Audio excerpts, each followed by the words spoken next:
Hello అందరికీ welcome to all in one Madhavi videos. ఈరోజు మన వీడియోలో స్పెషల్ చేపల పులుసు అలాగే చేపల ఫ్రై సింపుల్ అండ్ టేస్టీగా ఎలా చేసుకోవాలో నేను మీకు ఈ వీడియోలో చూపించబోతున్నాను। వీడియో ఇక్కడ స్కిప్ చేయకుండా చూడండి। ఇక్కడ నేను 2.5 కిలోల వరకు చేప ముక్కల్ని అయితే తీసుకున్నాను। వీటిని ఒక 2 సార్లు శుభ్రంగా వాష్ చేసుకొని దీంట్లోనే ఒక అరచెక్క నిమ్మరసం అలాగే ఒక స్పూన్ పసుపును కూడా వేసి ఇలా ఒక 5 నిమిషాలు పక్కన పెట్టుకోవాలి। ఇవైతే చేపల కూర కోసమని తీసుకున్నాను। ఇక్కడ చేపల ఫ్రై చేసుకోవడానికి కూడా సేమ్ అలాగే ఈ ముక్కల్ని చక్కగా వాష్ చేసుకొని వీటిలో ఒక చిక్క నిమ్మరసం అలాగే ఒక స్పూన్ పసుపును వేసి ఒక 5 నిమిషాలు అలా పక్కన పెట్టుకోవాలి।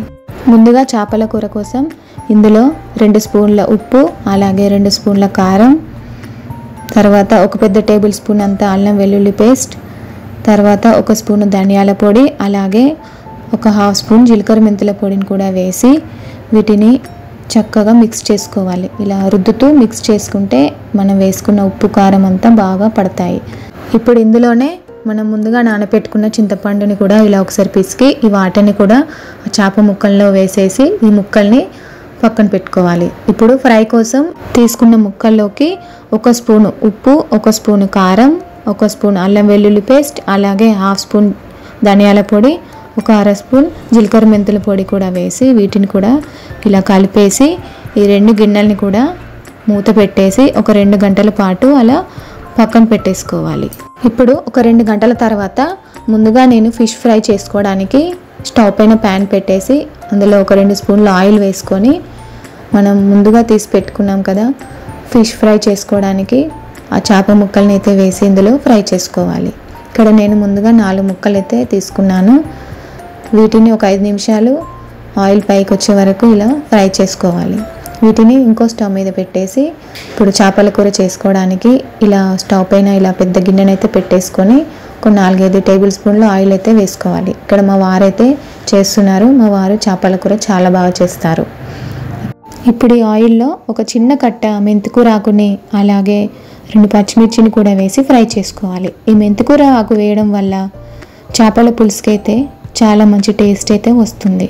తర్వాత ఇందులోనే సన్నగా కట్ చేసి పెట్టుకున్న ఉల్లిపాయ ముక్కల్ని కూడా వేసుకొని ఈ ముక్కలు ఒక 5 నిమిషాలు అలా ఫ్రై చేసేసుకొని మూత పెట్టి ఒక 5 నిమిషాలు మగ్గించుకోవాలి। 5 నిమిషాల తర్వాత మూత తీసి చూసుకోవాలి। ఈ ఉల్లిపాయ ముక్కలు ఫ్రై అయిన తర్వాత మనం చేపల కూర కోసం తీసుకున్న చేప ముక్కల్ని అయితే ఇందులో వేసుకొని ఇలా ఒకసారి కలిపేసుకొని మళ్ళీ ఒక 5 నిమిషాలు మూత పెట్టి ఈ చేప ముక్కల్ని ఫ్రై చేసుకోవాలి। ఇప్పుడు ఇందులోనే ఈ చేప ముక్కలు మునిగేంత వరకు కూడా చింతపండు రసాన్ని అయితే వేసుకొని ఇలా ఒకసారి కలిపి మూత పెట్టి మంటని మీడియం ఫ్లేమ్లోనే పెట్టేసి ఒక 10 నిమిషాలు ఉడికించుకోవాలి। 10 నిమిషాల తర్వాత మనం వేసుకున్న సాల్ట్ సరిపోయిందా లేదా అని ఒకసారి చూసుకోవాలి। నేను వేసుకున్న సాల్ట్ అయితే కరెక్ట్గా సరిపోయింది। మళ్ళీ ఒకసారి మూత పెట్టేసి మరో 2 నిమిషాల తర్వాత మూత తీసి ఒక స్పూన్ ధనియాల పొడి, హాఫ్ స్పూన్ జీలకర్ర మెంతుల పొడిని కూడా వేసి ఇలా ఒకసారి కలిపి ఫైనల్గా కొత్తిమీరని అయితే వేసేసుకొని స్టవ్ ఆపేసి మూత పెట్టి ఒక 5 నిమిషాల తర్వాత చూపిస్తున్నాను చూడండి। ఇక్కడ చేపల పులుసు అయితే రెడీ అయిపోయింది। మరి మీరు కూడా ఒకసారి ఇలా ట్రై చేసి చూడండి। చేపల పులుసు అయితే చాలా టేస్టీగా చాలా బాగుంటుంది। ఇక్కడ మిగతా చేప ముక్కలు కూడా ఉన్నాయి కదా వాటిని కూడా వేసి ఫ్రై చేసి అయితే ప్లేట్లోకి తీసుకున్నాను। చూస్తుంటేనే తినాలనిపిస్తుంది కదా। మరి నేనైతే ఇలా ప్లేట్లోకి ఇలా అన్నం వేసుకొని చేపల పులుసు అలాగే చేపల ఫ్రై కూడా ఒకటి వేసేసుకొని మంచిగా కలుపుకొని అయితే తింటున్నాను। టేస్ట్ మాత్రం చాలా బాగుంది।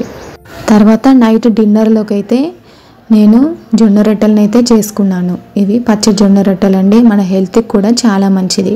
ఇలా జొన్న రొట్టెలోకి చేపల పులుసు కాంబినేషన్ అయితే చాలా బాగుంటుంది। మీరు కూడా ఎప్పుడైనా ట్రై చేశారా అయితే నాకు కామెంట్ చేయండి। నాకు రైస్లో కంటే ఇలా జొన్న రొట్టెలు చేపల పులుసు కాంబినేషన్ అంటే చాలా ఇష్టం। ఈ జొన్న రొట్టెల్ని చేసుకోవడం కూడా చాలా సింపుల్ అండి। నేను నెక్స్ట్ వీడియోలో ఈ జొన్న రొట్టెల్ని ఎలా చేసుకోవాలో అనేది పోస్ట్ చేస్తాను। మరి ఈరోజు వీడియో మీకు ఎలా అనిపించిందో కామెంట్ చేయండి। అలాగే నా వీడియో కనుక మీకు నచ్చినట్టయితే please like, share and subscribe to all in one Madhavi videos. Thank you for watching.